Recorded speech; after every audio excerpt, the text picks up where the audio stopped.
warhead detonation in T-minus 60 seconds. I repeat, warhead detonation in T-minus 60 seconds.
Begin log.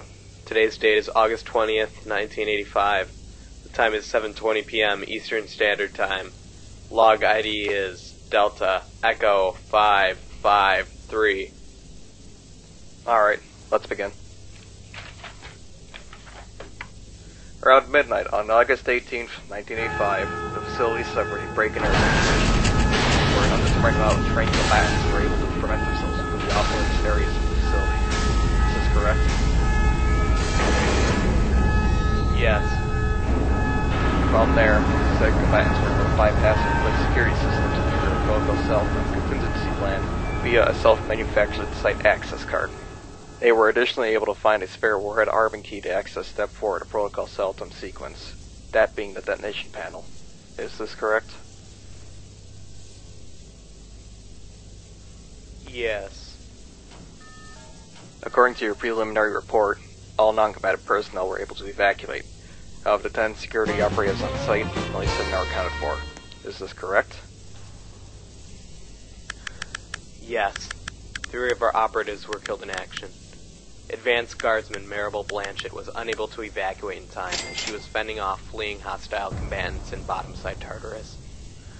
Guardsman Clark Hill was operating the bottom-side warhead control room at the time of the break-and-enter.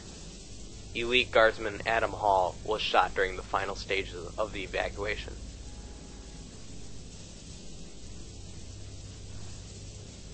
Well, ain't that fantastic?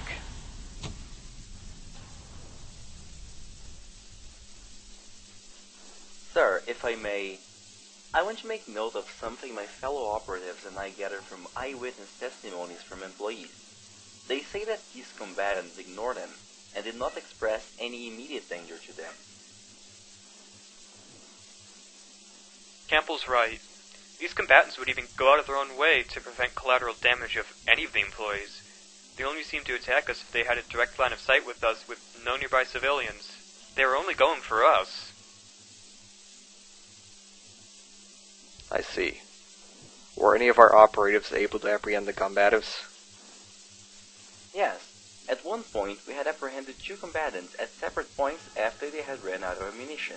Upon further inspection, we were able to identify some sort of origin group. Something about a Kleiner oil group?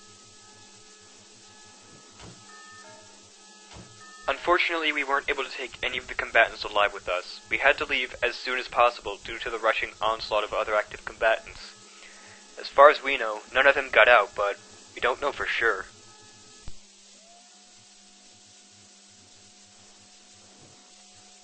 Well, clearly, they managed to get in without using our front door, so one could imagine they'd do the same when it came to leaving.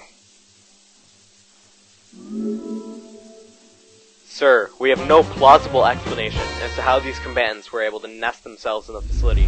We're not even sure of their motivations, considering the extent they went to destroy the facility. Jones, you know damn well that it's your job as site security officer to prevent these sorts of things from happening. Yet the resources of the facility at your disposal to find flaws in the facility's design are always pinpoint the nest of these operatives. Sir, with all due respect, our funding was tremendously low. We were suffering inventory loss, low ammunition reserves, and understaffing due to your actions as Chief Security Officer. You cannot blame me for executing your orders and policy decisions. If we had more on-site security, with more up-to-date weaponry, and maybe even the proper funding, chances are we could have avoided this entirely.